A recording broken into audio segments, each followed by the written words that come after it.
श्री सच्चिदानंद समर्थ सद्गुरु साईनाथ महाराज की जय। नमस्कार साष्टांग श्री साईनाथा, नमस्कार साष्टांग श्री साईनाथा, नमस्कार साष्टांग श्री साईनाथा। अखिलांड कोटि ब्रह्मांड नायका, राजाधिराज योगिराज परब्रह्म साईनाथ महाराज की जय।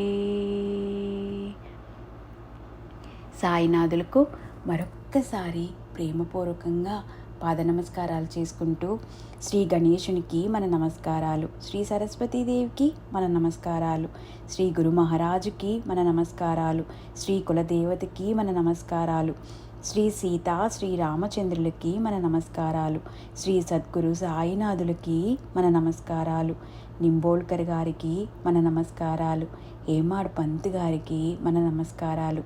ఇంత చక్కటి మరాఠీ గ్రంథాన్ని తెలుగులోకి అనువదించిన మన విమలా శర్మ గారికి నమస్కారాలు, గురువుగారైన శ్రీరామ్ సార్కి మన నమస్కారాలు. అంత చక్కటి గ్రంథాన్ని మన వరకు వచ్చి చక్కగా ఈ గ్రంథాన్ని గ్రంథపఠనం చేయటానికి మన వరకు వచ్చి ఇచ్చిన అనిత గారికి ప్రేమతో నమస్కారాలు.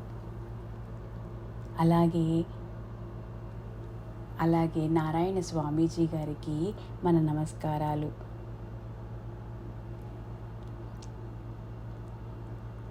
అలివేలు మంగమ్మ సహిత భరద్వాజ మహారాజుకి మన నమస్కారాలు. శరత్ బాబూజీ గారికి మన నమస్కారాలు. ప్రకృతి తల్లి అయిన భూమి తల్లికి, గాలికి, నీరుకి, అగ్నికి, ఆకాశానికి, నక్షత్రాలకి, సూర్యచంద్రులకి, ఈ విశ్వంలో ఉన్న ప్రతి ఒక్క ప్రాణికోటికి సర్వదా కృతజ్ఞతలు. భక్తులకు ఆధారమైన వారు, గీతార్థాన్ని స్పష్టం చేసి చెప్పగలవారు, మనసులో సంకల్పించిన వాటన్నిటినీ సాధ్యం చేసి గలవారు గురుశ్రేష్ఠులు అయిన సాయినాథ, నాపై మీ కృపామృత రసధారలు కురిపించండి.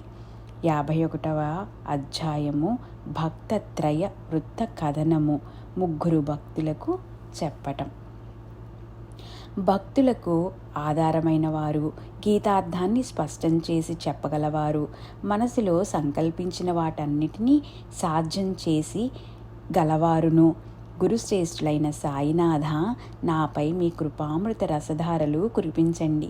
వేడిమిని పోగొట్టడానికి మలయ పర్వతం మీద చందన వృక్షాలు మొలకెత్తుతాయి, లేక జగత్తులోని జనులందరికీ సుఖాన్నివ్వటానికి మేఘశకలం అవనిపై అలవోకగా వర్షాన్ని హర్షంతో కురిపిస్తుంది, లేదా దేవతలను పూజించడానికై వసంత ఋతురాగాలకు ప్రసూనాలు ప్రఫుల్లితమవుతాయి, లేదా శ్రోతల సంతుష్టి కోసం దృష్టాంత రూపంలో కథామాలిక ప్రభవిస్తుంది.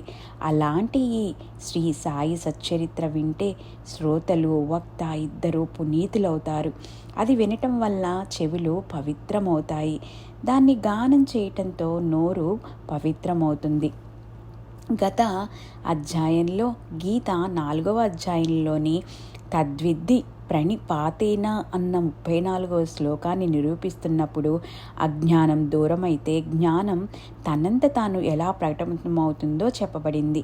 భగవద్గీత చివరి 18వ అధ్యాయంలో 72వ శ్లోకంలో శ్రీకృష్ణ భగవానులు అర్జునుడితో, ఇప్పటి వరకు ఆయన నీ నిరూపణతో నీ మోహం దూరమైందా అని స్పష్టంగా ప్రశ్నించారు, కానీ జ్ఞానం కలిగిందా అని అడగలేదు.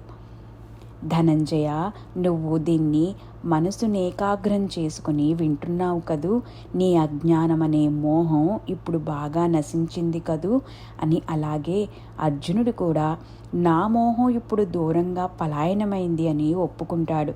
జ్ఞానం ప్రాప్తించింది అని అనడు, మోహం నశించింది అని అంటాడు. ఓ అచ్యుత, మీ కృపతో నా మోహం నశించింది, నా కర్తవ్యం నాకు గుర్తొచ్చింది, నా సందేహం పటాపంచలైంది, నేను సావధానున్నైనాను. ఇప్పుడు మీరు చెప్పినట్లు నేను నడుచుకుంటాను, అంటే యుద్ధం చేస్తాను. మోహం అంటే అజ్ఞానం. చూడ్డానికి మాత్రం రెండు శబ్దాలు కనిపిస్తాయి, కానీ అర్థంలో మాత్రం అవస్థలు వేరు కావు. ఇది గీతార్థాన్ని అవగాహన చేసుకున్న వారికి తెలుస్తుంది. 11వ అధ్యాయం మొదట్లో కూడా అర్జునుడు శ్రీకృష్ణుడితో యత్వయోక్తం వచస్తేన మోహోయం విగతో మమ, మీరు నాకేం చెప్పారో దాంతో నా మోహం దూరమైంది అనే చెప్తాడు.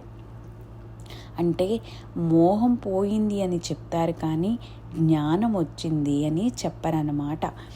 ఇప్పటి ఈ కొత్త అధ్యాయంలో మొదట కాకాసాహెబ్ దీక్షిత్ని బాబా షిరిడీకి రప్పించడం, ఎలా కూర్చోబెట్టారో ఆ అద్భుత సంఘటనను స్పష్టంగా చర్చిద్దాం. అతనికి షిరిడీతో రుణానుబంధం, సాయితో దృఢ సంబంధానికి ఈ సంఘటన నిమిత్త కారణం ఎలా అయిందో దాన్ని ఇప్పుడు మొదటి నుంచి పూర్తిగా విందాం. కాకాసాహెబ్ గురించి ఎన్నో సంగతులు చిన్న పెద్ద అందరికీ తెలుసు, కానీ అదుటో మొదట షిరిడీ ఎలా వచ్చాడో అందరికీ తెలియదు. పూర్వజన్మ సుకృతం వలన పరమేశ్వరుని కృపాదృష్టి ప్రసరించింది. తర్వాత దానివల్లనే సద్గురువుతో కలయిక ఏర్పడి శిష్యుడికి ఆత్మానుభవం అవటం వలన కలిగే ఆనందం ప్రాప్తిస్తుంది. కాకాసాహెబ్ కథతో పాటు ఈ అధ్యాయం మరి ముగ్గురి కథలను వర్ణిస్తుంది. ఇందులోని ముగ్గురు భక్తుల పుణ్యయోగాన్ని వింటే శ్రోతల మనసులకి సంతోష తుషార బిందువుల చిరు జల్లులై కురుస్తాయి. పారమార్థికాన్ని పొందటానికి వేరే కోటానుకోట్ల ఉపాయాలు చేసినప్పటికీ సద్గురు కటాక్ష వీక్షణాలు పడకుండా పరమార్థం వచ్చి ఒళ్ళో వాలదు. ఈ విషయానికి సంబంధించిన కమనీయ గాథను వింటే శ్రోతల మనసుల్లోని కోరిక ఈడేరి వారి మనోప్రాంగణంలో తమ శ్రేయస్సును సాధించడం కోవటంపై ప్రీతి ఉత్పన్నమై అది అలా అలా పెరిగిపోతుంది. అత్యంత పవిత్రమైన ఈ అధ్యాయం గురుభక్తులకు తృప్తి కలిగిస్తుంది. శ్రోతలు తమ శ్రేయస్సు కోసం దీన్ని మనసుని ఏకాగ్రం చేసి వినాలి. కాకాసాహెబ్ అన్న పేరుతో ప్రసిద్ధి చెందిన క్రీస్తుశేషులు హరి సీతారాం దీక్షిత్ను సాయి భక్తులు ప్రేమ ధారలతో గుర్తు చేసుకుంటూ ఉంటారు. బహుశ్రోతుడైన అతని గత చరిత్ర వృత్తాంతం రసిక శ్రోతలను ఆనంద వీచికలతో అలరిస్తుంది కనుక వినటానికి ఉత్సాహం ఉరకలు వేసే భావిక భక్తుల సంతోషం కోసం నేను చెప్తున్నాను. 1909 సంవత్సరానికి ముందు సాయి అని పేరు గురించి తెలియని వాడే ఆ తర్వాత సాయికి పరమ ప్రసిద్ధ భక్తుడైనాడు. విశ్వవిద్యాలయంలో శిక్షణ అయిపోయి ఎన్నో సంవత్సరాలు గతించాక ఓసారి నానాసాహెబ్ చందోర్కర్ లోనవాళ్లకు వచ్చాడు. దీక్షిత్ అతనికి పాత మిత్రుడు. వాళ్ళు కలిసి ఎన్నో సంవత్సరాలైంది.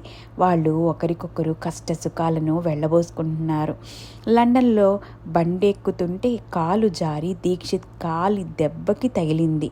ఎన్ని ఉపాయాలు చేసినా అది ఉపశమించలేదు. అలా వాళ్ళు మాట్లాడుతున్నప్పుడు సహజంగా ఆ బాధ గురించిన ప్రస్తావన వచ్చింది. నానా మనసుకి ఆ విషయంలో శ్రీ సాయిబాబా సాయం చేస్తారని అనిపించింది. అతడు దీక్షితుతో ఇలా అన్నాడు, కాలి కుంటితనం పూర్తిగా నయమవ్వాలని నీ మనసులో ఉందా? అయితే నా గురువు దర్శనానికి వెళ్దాం పదా. తర్వాత నానా ఎంతో అద్భుతమైన విషయాలు చెప్పాడు. సాయిబాబా గురించిన సమాచారాన్ని, ఆ మహానుభావుడి గొప్పతనాన్ని ఆనందంతో దీక్షిత్కు చెప్పాడు.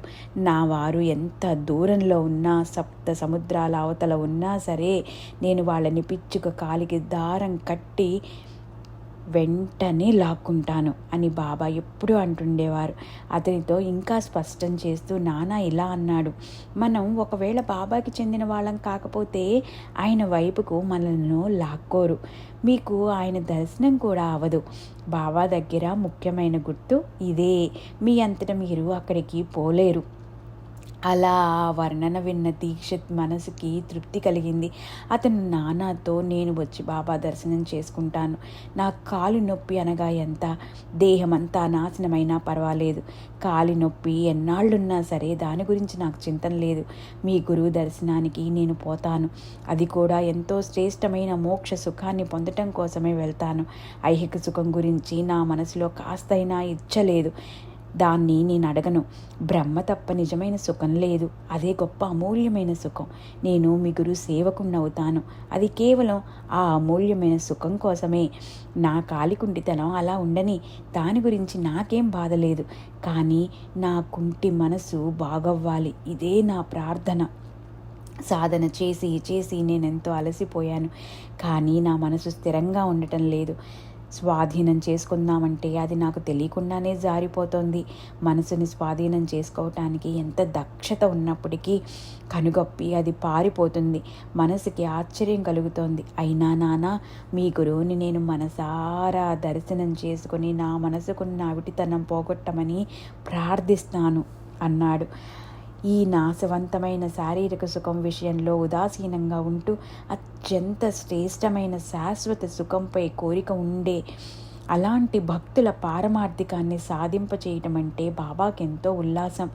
లెజిస్లేటివ్ సభ ఎలక్షన్ గురించిన విషయమే అందరి నోళ్లల్లో నానుతోంది. అన్ని చోట్ల ప్రతి వాళ్ళు ఆ పనిలో మునిగిపోయి ఉన్నారు. కాకాసాహెబ్ దీక్షిత్ ఎన్నికల్లో తను ప్రజల ఓట్లను పొందడానికి ప్రచారం పనిలో మిత్రులను కలుస్తూ అనుకోకుండా అహ్మద్ నగర్ వచ్చాడు. కాకాసాహెబ్ మిరీకర్ అనే పేరు గల అక్కడ ఒక అధికారితో దీక్షిత్కి బాగా పరిచయం అయింది. అతని ఇంట్లో దీక్షిత్ హాయిగా దిగాడు. అదే సమయంలో అహ్మద్ నగర్లో జరిగే గుర్రాల ప్రదర్శన పనిలో అనేక రకాలుగా జనులు నిమగ్నమై ఉన్నారు. కోపర్గావ్ రెవెన్యూ అధికారి బాలాసాహెబ్ మిరీకర్ కూడా ఆ ప్రదర్శన కోసం అహ్మద్ నగర్కి వచ్చాడు. దీక్షిత్ వచ్చిన పనంతా అయిపోయింది. అతనికి ఇప్పుడు షిరిడీకి తను ఎలా వెళ్ళాలి, తనతో పాటు ఎవరొస్తారో అన్న ఆలోచన వచ్చింది. అక్కడి పనేమో అయిపోయింది. అతనికి షిరిడీ దారి కళ్ళెదుట కనిపించసాగింది. సాయిబాబా దర్శనం కోసం చేసుకోవాలన్న ధ్యాస ఒక్కటే అతన్ని పట్టుకుంది. నాతో పాటు ఎవరొస్తారు, బాబా దగ్గరకు నన్ను ఎవరు తీసుకెళ్తారు, ఆయన పాదాలపై ఎవరు పడేస్తారు అన్న ఆలోచనే అతన్ని ఒక్కలాగా బాధ పెట్టసాగింది. ఎన్నికల పని అయిపోయాక షిరిడీకి ఎలా వెళ్ళాలి అన్న చింత దీక్షిత్లో మిగిలిపోయింది. దాని గురించి మిరీకర్తో అతను గొప్ప ఉత్సాహంతో చెప్పసాగాడు. కాకాసాహెబ్ మిరీకర్, అతని కొడుకు బాలాసాహెబ్ మిరీకర్ ఇద్దరు దీక్షిత్ వెంట ఎవరు వెళ్ళాలి అన్న విషయంపై చర్చించుకోసాగారు. ఇద్దరిలో ఎవరో ఒకరు వెళ్తే మరొకరికి సాయం అవసరం ఉండదు. ఇద్దరిలో ఖచ్చితంగా ఎవరు వెళ్ళాలన్న విషయం గురించి వాళ్ళు ఆలోచించారు. మానవుల కల్పన ఇలా ఉంటే ఈశ్వరుని ఆలోచన మరో రకంగా ఉంది. దీక్షిత్ షిరిడి వెళ్లే విషయంలో అనుకోకుండా మరొక సంఘటన జరిగింది. ఇటువైపు దీక్షిత్ అలా కలవరపడుతుంటే మరోవైపు తన భక్తుడి ప్రబల ఇచ్చ చూసి కారుణ్యంతో కరిగిపోయిన సాయి సమర్థులు ఏం చేశారో చూద్దామా. దీక్షిత్ అలా చింతతో విచారిస్తూ కూర్చున్నప్పుడు అహ్మద్ నగర్కి మాధవరావు వచ్చాడు. అది అందరికీ ఎంతో ఆశ్చర్యం కలిగింది. మాధవరావుకి అతని మామగారు అహ్మద్ నగర్ నుంచి మీ అత్తగారికి బాగా సుస్థి చేసింది, వెంటనే భార్యని తీసుకుని వచ్చేయి అని టెలిగ్రామ్ పంపాడు. టెలిగ్రామ్ రాగానే భార్యాభర్తలిద్దరూ తయారైపోయి బాబా ఆజ్ఞ లభించగానే వారిద్దరూ చిత్తలి స్టేషన్కి వెళ్ళారు. 3 గంటల రైలు దొరికింది. వాళ్ళిద్దరూ అహ్మద్ నగర్ చేరుకున్నారు. గుర్రబండి వెళ్ళి ఇంటి ముందు ఆగగానే ఇద్దరూ కిందకి దిగారు. ఇంతలో అదృష్టవశాత్తు నానాసాహెబ్ పాన్షే, అప్పాసాహెబ్ గద్రే గుర్రాల ప్రదర్శన గురించిన అదే మార్గంలో వెళ్తున్నారు. అనుకోకుండా మాధవరావు బండి నుంచి దిగటం కనిపించి వారికి ఎంతో ఆశ్చర్యం కలిగింది. వారి ఆనందానికి అసలు పట్టపగ్గాలే లేవు. వారి మనసులో ఇలా అనుకున్నారు, చూడు, అదృష్టవశాత్తు బాబా సన్నిహితుడు మాధవరావు షిరిడి నుంచి వచ్చాడు. దీక్షిత్ని షిరిడి తీసుకెళ్లేందుకు ఇంతకన్నా మంచి తోడు ఎవరు? అప్పుడు వారిద్దరూ మాధవరావుని కేకేసి పిలిచి ఇలా అన్నారు, మిరీకర్ దగ్గరికి కాకాసాహెబ్ దీక్షిత్ వచ్చాడు, మీరు వెళ్ళి బాబా లీలలను చూడండి. దీక్షిత్ మాకు పాత స్నేహితుడు, మీ రాకతో అతనికి ఎంతో సంతోషం కలుగుతుంది. ఆ ప్రకారంగా మాధవరావుకి వీడ్కోలిచ్చి పాన్షే, గద్రేలు ఈ విషయాన్ని దీక్షిత్కి చెప్పారు. అది విని అతని చింత దూరంగా పారిపోయింది. మనసుకెంతో సంతోషం. కొద్దిపాటి విశ్రాంతి తీసుకుంటున్నప్పుడు ఇంతలో మిరీకర్ నుంచి అతనికి కబురొచ్చింది. కబురు పెట్టిన వారిపై గౌరవంతో ఎండ చల్లబడ్డాక మాధవరావు దీక్షిత్ని కలిసేందుకు వెళ్ళాడు. అతన్ని కలవటం ఇతనికదే మొదటిసారి. బాలాసాహెబ్ మిరీకర్ అతన్ని దీక్షిత్కి పరిచయం చేశాడు. అప్పుడు వారిద్దరూ రాత్రి 10 గంటల రైలుకు షిరిడీ వెళ్లేందుకు ప్రయాణం నిశ్చయమైంది. అలా నిశ్చయించుకున్న తర్వాత జరిగిన అద్భుతాన్ని చూద్దామా? బాలాసాహెబ్ మిరీకర్ అక్కడున్న బాబా ఫోటోపై ఉన్న తెరను తొలగించాడు. ఆయన్ని పూజ్య త్రినేత్రుడైన శంకరుడుగా భావించి ప్రేమతో పూజించే బాబాకి గొప్ప భక్తుడైన మేఘుడు బాబా ఛాయాచిత్రాన్ని అద్దం పగిలిందన్న కారణంతో బాగు చేయించడానికి బాలాసాహెబ్ మిరీకర్తో పంపించాడు. అలా అది అహ్మద్ నగర్కు ముందే వచ్చేసింది. ఆ చిత్రమే బాగయి బట్టతో కప్పబడి దీక్షిత్ కోసం ఎదురు చూస్తూ మిరీకర్ హాల్లో ఉంది. గుర్రాల ప్రదర్శన అయిపోయి బాలాసాహెబ్ తిరిగి రావటానికి ఇంకా కొద్ది సమయం పడుతుంది కనుక ఆ చిత్రాన్ని షిరిడీకి తీసుకెళ్లే బాధ్యత మాధవరావు మీద పెట్టబడింది. తెరను తొలగించి ఆ చిత్రాన్ని విప్పి మాధవరావుకి అప్పగించి బాబా సాన్నిధ్యంలో షిరిడీ వరకు సుఖంగా వెళ్ళు అన్నాడు. అందాలులకే ఆ ఛాయాచిత్రం మొదట కళ్ళల్లో పడగానే ఆనందించిన కాకాసాహెబ్ నమస్కరించి దాన్నలా చూడసాగాడు. ఆ విచిత్ర సంఘటనతో అనుకోకుండా రమ్యమైన పవిత్ర సాయి సమర్థుల ఛాయాచిత్రాన్ని చూడటంతో దీక్షిత్ కళ్ళు ఆశ్చర్యంతో రెప్పవాల్చడం మర్చిపోయాయి. ఎవరి దర్శనం చేసుకోవాలని మనసులో కోరిక పెట్టుకున్నాడో ఆయనకి చెందిన ఆ మూర్తీభవించిన చిత్రం దారిలోనే కనిపించినందుకు దీక్షిత్లో ఆనందాల హరివిల్లులు వెల్లివిరిశాయి. ఆ ఫోటో కూడా షిరిడీ నుంచి కాకాసాహెబ్ మిరీకర్కి ఇంటికి రావటం, అదే సమయంలో దీక్షిత్ అక్కడ ఉండటం, ఆ యోగమంతా నిజంగా విచిత్రమే కదూ. దీక్షిత్ మనసులో కలిగిన భావాలను నిజం చేయటం కోసం ఆ ఛాయాచిత్రం మిషతో సాయి సమర్థులే మిరీకర్ ఇంటికి వచ్చారు. లోనావాడలో నానాని కలిసి అతనితో మాట్లాడినప్పుడే అక్కడే సాయి సద్గురుని ఆకర్షణకు కలయికకు బీజం నాటబడింది. లేకపోతే షిరిడీ నుంచి ఈ చిత్రం ఆ సమయంలో అక్కడికి ఎందుకు రావాలి? అంతసేపు అక్కడ ఆ చిత్రం ఆచ్ఛాదించబడి ఎందుకుండాలి? అలా నిశ్చయించుకున్న తర్వాత ఆ చిత్రాన్ని తీసుకున్న మాధవరావు దీక్షితులకు ఆనంద సౌరభం తీగలగా సాగి మనసులను పెనవేసుకుంది. ఇద్దరూ బయలుదేరారు. భోజనమయ్యాక అదే రాత్రి వారిద్దరూ స్టేషన్కి వెళ్ళారు. 2వ తరగతి టికెట్ తీసుకున్నారు. 10 గంటలైంది. రైలు బండి శబ్దం వచ్చింది. రైలు బండి స్టేషన్లోకి రాగానే 2వ తరగతి భోగి బాగా నిండిపోయి కిటకిటలాడుతూ కనిపించింది. అది చూసి వారిద్దరికీ ఎంతో చింత పట్టుకుంది. మరి సమయం కూడా కొంచెమే ఉంది. అప్పుడు ఏం చేయాలో తోచలేదు. ఆ రద్దీని చూసి మనం వెనక్కి తిరిగి వెళ్ళి షిరిడీకి రేపు వెళ్దాం అని వారిద్దరూ నిశ్చయించుకున్నారు. ఇంతలో అక్కడ అనుకోకుండా దీక్షిత్ ఎరుగున్న బండి గార్డు కనిపించాడు. అతను వారిని మొదటి తరగతిలో నిశ్చయంగా కూర్చునేందుకు ఏర్పాట్లు చేశాడు. బండిలో కూర్చున్న మీదట ఇద్దరు బాబా గురించి హాయిగా మాట్లాడుకున్నారు. మాధవరావు కథలనే మధుర సుధా జలపాతాన్ని కురిపించాడు.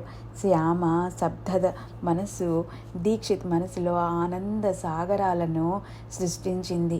ఆ ప్రకారంగా దారిలో ఎంతో సుఖంగా సమయం ఇట్టే గడిచిపోయింది. బండి కోపర్గాన్ చేరుకోగానే వారిద్దరూ ఆనందామృతంలో తేలిపోతూ కిందకి ఉరికారు. అదే సమయంలో నానాసాహెబ్ చందోర్కర్ని స్టేషన్లో అనుకోకుండా చూసిన దీక్షిత్ ఆనందాలలై మనసంతా ఆక్రమించింది. వాళ్ళు ఒకరినొకరు కలుసుకున్నారు. నానాసాహెబ్ కూడా బాబా దర్శనం చేసుకోవటానికి షిరిడీ బయలుదేరాడు. అనుకోకుండా కలిగిన ఆ యోగం చూసి ముగ్గురికి ఎంత ఆశ్చర్యం కలిగింది. అప్పుడు వాళ్ళు ముగ్గురు గుర్రబండి చేసుకుని పిచ్చాపాటి మాట్లాడుకుంటూ అక్కడి నుంచి బయలుదేరారు. దారిలో గోదావరి నదిలో స్నానం చేసి షిరిడీ చేరుకున్నారు. తర్వాత సాయిబాబా దర్శనం కాగానే దీక్షిత్ మనసు ద్రవించింది. కన్నుల కొనల అశ్రువులతో నిండిపోయింది. ఆత్మజ్ఞానం అవగానే కలిగే కమనీయ అనురాగ ఆనందాశ్రువుల వరదలు వెల్లువై వచ్చాయి. అప్పుడు సాయిబాబా అతనితో స్పష్టంగా ఇలా అన్నారు, నేను కూడా నీ కోసం ఎదురు చూస్తూ నిన్ను కలవటానికి శ్యామాను సరాసరి అహ్మద్నగర్కి పంపించాను. అది విని దీక్షిత్కి శరీరం గగ్గుర్పొడిచింది, కంఠం పూడుకుపోయింది. మనసు తుషార శీతల సుఖం స్పష్టించే ఇంద్రధనస్సుతో పరిపూర్ణమైంది. దేహమంతా ముచ్చమటలు పోసాయి. శరీరం సూక్ష్మంగా కంపించింది. చిత్తవృత్తి ఆధ్యాత్మిక వెన్నెల వాన కురిపించే ఆత్మానందంలో లీనమైంది. కళ్ళు అత్యంత ఆనందంతో నిండిపోయి అరమేర్పులయ్యాయి. ఈరోజు నా దృష్టికి సాఫల్యత కలిగింది అని అతను బాబా చరణాలను కౌగిలించుకున్నాడు. మనసు ధన్యత చెందినట్లు అనిపించింది. అతని ఆనందం అంబరాన్ని చుంబించింది. తర్వాత ఎన్నో సంవత్సరాలు గడిచాయి. సాయి చరణాల్లో నిష్ట కలిగింది. మమతల మధురామృతాన్ని పంచే సాయి కృపను పొందాడు. తన దేహాన్ని ఆయన సేవల్లో ఉపయోగించాడు. అన్ని రకాలుగా చక్కటి సేవన చేయటం కోసం వాడా కూడా నిర్మించాడు. షిరిడీలో మళ్ళీ ఎన్ని రోజులు అలా ఉండిపోయాడు. ప్రేమ సుమ గంధ మాధురి ధారలు కురిపించే సాయి మహిమను పెంచాడు. సారాంశం చెప్పాలంటే సాయిబాబా తన భక్తులకు విశ్రాంతి స్థానం. సాయినాథులు వారికి ఎంతో సుఖాన్ని ఇచ్చేవారు. సాయినాథుల్ని దర్శించాలని కోరుకున్న వారి కోరికను సాయినాథులు నెరవేర్చేవారు. బాబా మహాసమాధి తర్వాత 72 సంవత్సరాల తర్వాత కూడా భక్తులకు అనుభవంలోకి వస్తోంది. షిరిడీకి వెళ్ళటంలో, బాబా సమాధిని దర్శించటంలో మొదట ఎన్నో ఇబ్బందులు ఎదురవుతాయి. కానీ తర్వాత బాబా కృపతో అవన్నీ అసంకల్పితంగా దూరమవుతాయి. వీటి గురించి భక్తులకు కలిగే అనేక అనుభవాలను శ్రీ సాయిబాబా సంస్థానం వారి సాయి లీలా మాసిక పత్రికలో మనం చదువుతూనే ఉన్నాం.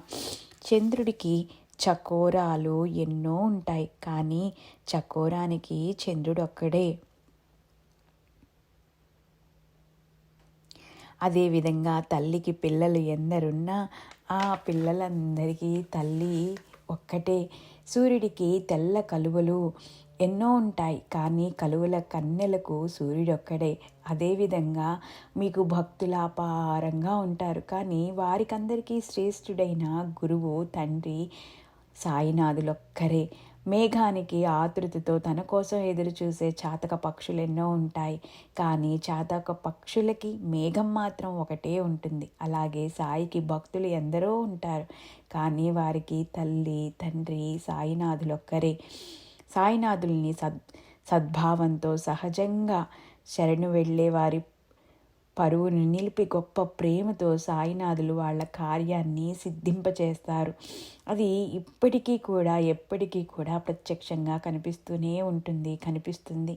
ఈ జగత్తులో జీవించి ఉన్న ప్రాణులకి చివరికి మరణం వస్తుంది, కానీ సాయిబాబా దీక్షిత్కి మిథులా విమాన్తోన్ గేవోన్ జాయిస్ అంటే నేను నిన్ను విమానంలో తీసుకుపోతాను అన్న విశ్వాసాన్ని ఇచ్చారు సాయిబాబా మాట ఇచ్చినట్లే అదే విధిగా నోరారా సాయి గుణగానాన్ని చేస్తున్నప్పుడు దీక్షిత్కి మరణం వచ్చింది.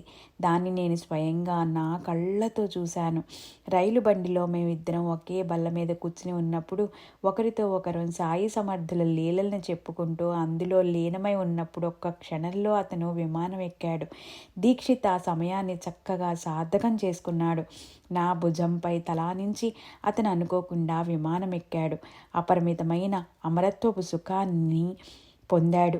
శరీరానికి ఎటువంటి మరణవేదన లేదు, కపం లేదు, బాధ లేదు. మాట్లాడుతూ అందరూ చూస్తుండగా అతని శరీరం నిశ్చలమైపోయింది.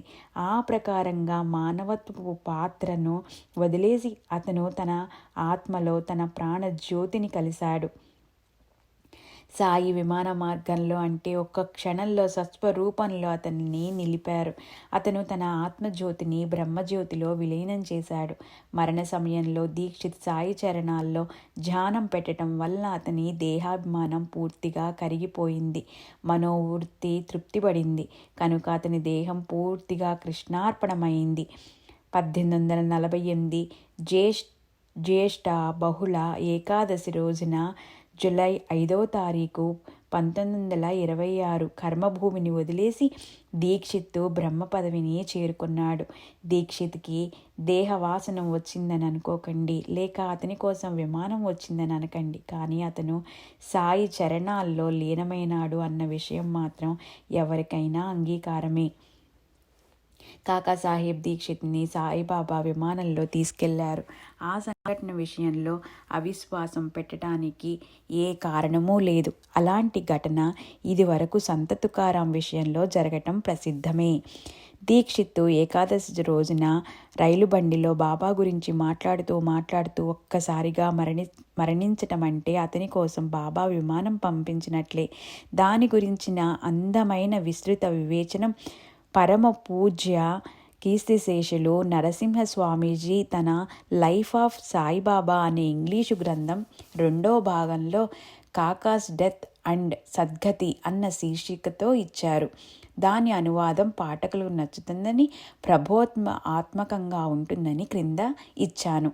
భక్తుల జీవితాలకు యోగ్యమైన గతిని ఇచ్చేటప్పుడు భక్తులను దాని గురించిన భావన విశేషించిన శాస్త్రాలను సామాజిక నియమాలను అనుసరించినప్పుడు భక్తుల తృప్తి కోసం సాయిబాబా దాని గురించిన ఆలోచనను సహజంగానే చేస్తుండేవారు. ఏకాదశి రోజున మరణించిన వారు స్వర్గానికి పోతారని అందరికీ తెలుసు. కాకాసాహెబ్కి కూడా అలాంటి భావనే ఉండేది. శ్రీ సాయి సచ్చరితకు వ్రాసిన ఉపోద్ఘాతంతో అతను అలా అని వ్రాశాడు కూడా. అందులోనూ కాశీరాం సింపే మహల్సాపతిలకు ఏకాదశి రోజున మరణం రావటాన్ని అతను చూశాడు. అప్పుడు తనకి కూడా బాబా అలాగే ఏకాదశి రోజున మరణం ఇవ్వాలని కాకాకి కోరిక ఉండేది. మృత్యువుకి ముందు రోజు అంటే 1926 సంవత్సరం రోజు 4వ తారీఖు రోజున రాత్రి కాక నిత్య నియమంగా చదివే ఏకనాథ మహారాజు గారి భావార్థ రామాయణంలోని పట్టణంలో సుందరకాండలోని 21వ అధ్యాయంలో గజేంద్ర మోక్షం కథ వచ్చింది. ఆ తర్వాత పడుకున్నప్పుడు నిద్రలో అతనికి ఒక కల వచ్చింది. అందులో అతను అన్నాసాహెబ్ దబోల్కర్ని సాయిబాబా కౌగిలించుకోవటం చూశాడు. ఆ స్వప్నాన్ని అతను ఆ మన్నాడు అన్నాసాహెబ్కి, మాధవరావు దేశపాండేకి, ఇతర భక్తులకి చెప్పాడు. మర్నాడంటే మరణించే రోజు ఉదయం ఏకనాథ భాగవత పారాయణంలో కూడా అతను 15వ అధ్యాయంలోని అష్టసిద్ధుల్లోని పరకాయ ప్రవేశం శ్లోకం దాని మీద ఏకనాథ మహారాజు గారి అందమైన వివేచనను గొప్ప ప్రేమతో చదివాడు. కాసేపట్లో ఆ దేహాన్ని వదిలేసి మరొక ఉత్తమ దేహంలో ప్రవేశింపచేయాలన్న కారణంతోనే బాబా కాకాకి శిక్షణ ఇచ్చారు. 1926 సంవత్సరం జూలై 5వ తారీఖున ఏకాదశి రోజున కాకాసాహెబ్ విల్లేపార్లలో నుంచి ముంబైలోని డాక్టర్ దేశ్ముఖ్ ఆసుపత్రిలో చేర్పించిన తన కొడుకు రామకృష్ణన్ చూడటానికి బయలుదేరాడు. తనతో పాటు అన్నాసాహెబ్ దబోల్కర్ కూడా బాంద్రాలో ఉన్న తన ఇంటికి వెళ్లేందుకు బయలుదేరాడు. అంతకుముందు కాకాసాహెబ్తో పాటు అతని బంగ్లాలో అన్నాసాహెబ్ భజన చేసి పారాయణ వింటూ కొంతసేపు ఆనందంతో గడిపారు. వారిద్దరూ రఘునాథ్ టెండూల్కర్ వీరు ముగ్గురు స్టేషన్కి వచ్చారు. అప్పుడు బండికి నిర్దేశించబడ్డ సమయం అయిపోయింది. కానీ ప్లాట్ఫామ్ మీదకు వచ్చాక వారికి బండి ఇంకా రాలేదని తెలిసింది. అప్పుడు వెంటనే దాన్ని పట్టుకొని వాళ్ళందరూ బండిలో ప్రవేశించారు. కాకాసాహెబ్ నోట్లో నుంచి, చూడండి అన్నాసాహెబ్ బాబా ఎంత దయామయులో, ఆయన బండిని ఒక్క క్షణంలో దొరికేలా చేశారు. మనం ఒక్క క్షణమైనా దానికోసం ఎదురు చూడనవసరం లేకుండా పోయింది. తర్వాత జేబులోంచి రైల్వే టైం టేబుల్ తీసి అతను దాన్ని చూస్తూ ఇలా అన్నాడు, బాబా బండిని ఆలస్యంగా రప్పించడం వల్ల మనం దాన్ని పట్టుకోగలిగాం, లేకపోతే హతాశలమై మనం పార్లేలో నిరీక్షణతో కాలం గడిపేయవలసి వచ్చేది. నిజంగా ఇది సాయిబాబా కృపే. ఆ ప్రకారంగా అన్నాసాహెబ్ ఎదుట కూర్చుని ఉన్నప్పుడు కాకాసాహెబ్కి మమతల మణి దీపం లాంటి ప్రేమపూర్వకమైన సాయిబాబా కృప గుర్తొచ్చింది. వెంటనే అతను నిద్రించినట్లు అనిపించింది దబోల్కర్కి. అతనికి నిద్ర వచ్చి ఉంటుందనుకున్నాడు. అతను లేచి అతని వద్దకు వెళ్ళి అతని తల పట్టుకొని అతన్ని ఇలా అడిగాడు, ఏమిటి, మీకు నిద్ర వస్తోందా? కానీ ఏ రకమైన జవాబు రాలేదు. దబోల్కర్కి భయమేసింది. కాకాసాహెబ్ స్పృహ తప్పాడు కనుక అతన్ని పడుకోబెట్టాడు. అప్పుడు కాకాసాహెబ్ పరిస్థితి ఆందోళనకరంగా అయిందని అతనికి తెలిసింది. వేగంగా వెళ్ళి బండి స్టేషన్లకు వెనక పడేస్తోంది. అన్నాసాహెబ్ టెండూల్కర్తో కాకాసాహెబ్ దేహాన్ని రైలు బోగీలోంచి కిందకి దించడానికి ఏర్పాట్లు చేస్తాడని గార్డుతో ఆ విషయం చెప్పమని చెప్పాడు. కానీ రద్దీగా ఉండటం వలన, వర్షం కూడా జోరుగా కురుస్తుండటం వలన వాంద్రా స్టేషన్లో అతను అలా చేయలేకపోయాడు. చివరికి మహీం స్టేషన్లో అతను దిగి గార్డుకి విషయం చెప్పాడు. గార్డు ఫోన్ చేసి పరల్ స్టేషన్లో స్ట్రెచ్చర్ని, డాక్టర్ని పిలిపించాడు. అక్కడ కాకాసాహెబ్ దేహాన్ని బండిలోంచి కిందకి దింపారు. డాక్టర్ పరీక్షించి ప్రాణం పోయిందని నిర్ధారించారు. హఠాత్తుగా మరణం రావటం వల్ల పంచనామా వగైరాల గురించి ప్రశ్న తలెత్తింది. కానీ అదృష్టవశాత్తు డాక్టర్ నుంచి మరణ ధృవీకరణ పత్రం వెంటనే లభించింది. దేహం అన్నాసాహెబ్ స్వాధీనం చేయబడింది. అలా ఉపకారానికి ప్రత్యుపకారం చేయాలన్న ఆలోచన ఉండని వారు ఆ భక్తులని తెలుసుకోవాలి. ఎందుకంటే జగత్తులో కనిపించే వస్తువు నివ్వటంతో రుణానికి ముక్తి కలలో కూడా అవదని గుర్తుంచుకోవాలి. చింతామణి నిద్దామంటే అది నిత్యము చింతన పెంచుతుంది. అలా చేసి అంచిత్య వస్తువునిచ్చేవారి రుణాన్ని తీర్చుకోవాలనుకోవటం వ్యర్థం. గురువులకి కల్పతరువును అర్పిద్దామంటే ఆ గురువు స్వయంగా నిర్వికల్ప వస్తువును ఇవ్వటంలో కుశలురు. మరి దానివల్ల రుణం నుంచి ముక్తులవ్వగలమా? ఇప్పుడు వీటన్నిటికన్నా గురువుకి పరుసు వేదినిస్తే బాగుంటుందనుకుంటే పరుసువు ఇనుమును నాణ్యమైన బంగారంగా మాత్రమే ఇస్తుంది. కానీ గురువు బ్రహ్మరసాన్ని త్రాగిస్తారు. గురువుకి కామధేనువును అర్పించి గురువు చేసిన ఉపకారాన్ని నుంచి ముక్తులమవుదామంటే ఎంతో కష్టం. ఎలాంటి ఆపేక్ష పెట్టుకొని గురువు స్వయంగా ఎలాంటి కష్టము బాధ లేనటువంటి దాన్ని ప్రసాదిస్తారు.